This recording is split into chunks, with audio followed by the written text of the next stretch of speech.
اللهم صل وسلم وبارك عليك يا حبيبي يا شفيعي يا خير خلق الله. وصفة جديدة من يوميات روز.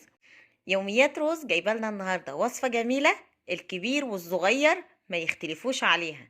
وصفة لذيذة، جميلة. وصفة حلو مسكرة جميلة، بتدوب في البق دوب.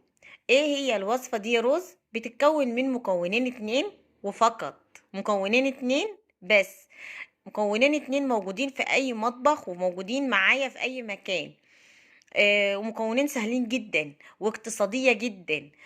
هروح اشتري باكت الكراميل وهعمله، هيبقى كريم كراميل، وهيبقى كل حاجة حلوة وجميل، مفيش اختلاف. لكن ما بيفرقش حاجة عن الكاستر اللي بشتريه من بره، انا بحسه هو كاستر، ما يفرقش حاجة عن الكاستر. لا، ده انا جبت بقى ايه المكونين بتوعي، هقول لكم عليهم دلوقتي، تابعوني لان هقول عليهم في اخر الفيديو. بدأت ان انا اجيب 3 ارباع كوباية سكر، والتلات ارباع كوباية سكر دي ادي لها كرملة على البوتاجاز على النار. اسيبها بقى تتكرمل مع نفسها كده، السكر يتفكك مع نفسه، ولا اي حاجة، ولا احط لها مادة دهنية ولا اي حاجة، هو السكر يتكرمل مع نفسه. بعد ما يتكرمل اروح حاطه نص كوبايه من الحليب، واروح حاطه مكعب من الزبده، وبس. خلاص، خلص خلاويص كده، الكراميل بتاعي جاهز وخلصان. اي كلاكيع فيه او هو لو مكلكع ما تقلقيش، مع النار ومع السخونيه كل ده هيفك، لان ده سكر متجمد بس من الحليب اللي بحطه او من الميه اللي بحطها. ولو ما فيش عندك حليب وحابه تحطي ميه على الكراميل ده، حطي ميه.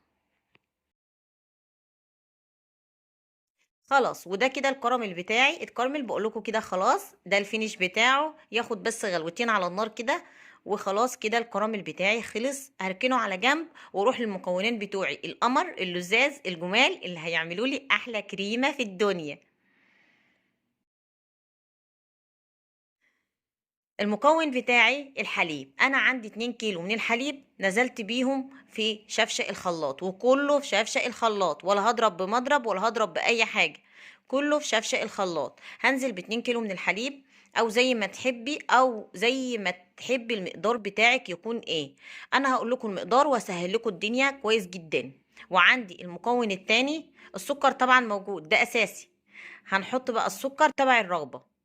انا هقول لكم على المقادير مظبوطه جدا بتركاتها وحركاتها، عشان اللي خايفه تعمل المقدار او خايفه تعمل اي حاجه كده زي ما انا عملت، هخليها تبقى محترفه في الكريم كراميل. هجيب، انا عندي بقى المكون التاني. قبل ما نجيب الاول المكون التاني الاساسي، البيض. بس بيض وحليب، هما دول المكونين الاساسيين معايا. بيض وحليب. انا كده كرملت السكر بتاعي، وجبت البيض والحليب واشتغلت فيه في شفشق الخلاط. لا عايزه مضرب ولا عايزه عجان ولا عايزه اي حاجه، هي في شفشق الخلاط. هروح حاطه الحليب، بقول لكم بقى انا حطيت الحليب اهوت، وحطيت فوقيه السكر بتاعه، وحطيت فيه البيض بتاعه، وهضربه ضربا مبرح. على رأي دو بتقول ايه في الخلاط؟ بتقول ايه في الخلاط يروح؟ اضرب اضرب. اضرب اضرب بالخلاط. يا روحي، على رأي دو والشعار بتاع دو، اضرب اضرب. بالخلاط. يا قلب ماما، اضرب اضرب بالخلاط. بالله عليكم ادعوا لي دعوة حلوة دو اسنانها معذباها، ادعوا لها دعوة جميلة في كومنت حلو زيكم كده وقمر زيكم كده، ان ربنا يشفيها ويشفي كل مريض، ويخلي كل اولاد حد له. طبعا بيض ولبن، نحط اكيد فانيليا. مش موجود عندك فانيليا سايله، حطي فانيليا بودر زي ما انا حطيت. موجود عندك فانيليا بودر ومش موجود عندك سايله، المتاح سايله بودر، حطي معلقه فانيليا. واضرب اضرب بالخلاط عشان اريح نفسي واريح المتابعين بتوعي الجمال. هقول لكم بقى، انا عندي كل كوبايه حليب لها بيضايه ولها معلقه سكر حلوه، مش يعني السكر تبع الرغبه. يبقى كل كوبايه حليب لها بيضايه واحده، و بيضايه واحده كل كوبايه. يعني لو حابه تعايري في شاشه الخلاط، عايري الحليب اللي هتحطيه 3 كوبايات 4 كوبايات، يبقى 4 بيضات او 3 بيضات. تبع الحليب هتحط البيض، والسكر تبع الرغبه. كل كوبايه خلي لها معلقه سكر كويس قوي، لان لسه في كراميل هفرشه في ارضيه الصينيه، فبالتالي ان هو هيطلع السكر بتاعه في الكريم بتاعي. فما افورش قوي في السكر عشان ما تديش ايه سكره زياده عن اللزوم. يبقى ده الكريم كراميل. متفقين؟ خلاص. ولا اسهل ولا اروع ولا اجمل ولا ألذ. انا جيت اصب بقى الخليط بتاعي على الكراميل بعد ما فرشته في الصينيه. حسيت ان هو يعني هيتقلب مني لان الكراميل كان سخن. بدات ان انا اجيب ظهر المعلقه واصب فوق عشان الكراميل يبقى تحت والكريمه تبقى فوق. افصل ده عن ده يعني. هدخل الكلام ده بقى يا روز في فرن البوتاجاز. لا لا، استني. استني التركايه التانية، ودي اخر تركايه. خلاص، انا قلبت البيض مع الفانيليا مع الحليب، وفرشت الارضيه الصينيه بالكراميل. كان عندي حبه لسه في شفشق الخلاط، حطيتهم في طبق تاني. كان عندي حبه كراميل باقيين وحبه كريمه باقيين، حطيتهم بقى في طبق تاني علشان ايه الصينيه ما كانتش مكفيه.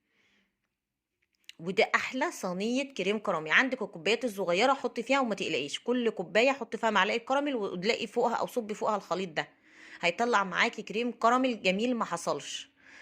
التركايه اللي بعد كده، احط الصينيه اللي انا حاطه فيها الكريم كراميل ده في صينيه تانية اكبر، وهنزل في الصينيه ديت بالميه المغليه من بره بس، ونقطه خل، معلقه او معلقتين خل بس، عشان لما تدخل بس فرن البوتاجاز ما تزرقش معايا، والميه تكون مغليه عشان ما تاخدش معايا وقت في فرن البوتاجاز، مش اكتر. وبعدين هروح شايله الكلام الحلو بتاعي ده كله ومدخلاه بقى ايه فرن البوتاجاز. طبعا الصينيه سخنت علشان الميه كانت مغليه. هدخل بقى الكلام الحلو ده في فرن البوتاجاز. ادخل القمر ده كله في فرن البوتاجاز، اولع على نار متوسطه من اخر الفرن، واسيبها بقى تعيش حياتها. ولو ما خدتش لون ابقى اولع عليها الشوايه 5 دقايق بس، هتاخد اللون القمر ده. الله على الجمال، الله على الجمال. وده الطبق الصغير اللي قلت لكم اتبقى معايا، حطيته في طبق تاني صغير. تبارك الله، وصفه جميله سهله لذيذه ممتازه، مفيش حد مش بيحبها. شوفوا الكرم المتماسك، والله العظيم كانت سخنه. يعني انا بقطعها المفروض تكون بردت شويه عشان تقدر تبقى متماسكه معايا. لا، هي كانت متماسكه وهي طالعه من الفرن سخنه. فجربوا الجمال ده، مش هتندموا. بمكونين 2 بس زي ما قلت لكم. وقولوا لي ايه رايكم. واللي ما دخلش لسه في قناتي وفعل زر الجرس وعمل لي اشتراك، يعمل لي اشتراك وفعل زر الجرس، وسيبوا لي كومنت حلو من قلوبكم الجميله القمر دي في التعليقات بتاعتكم، عشان يوصلكم كل وصفه جديده انا بعملها. وبحبكم في الله واستودعكم الله. وما تنسوش تقول لي ايه رايكم في القمر اللي عملته ده. واستودعكم الله، واقول لكم باي.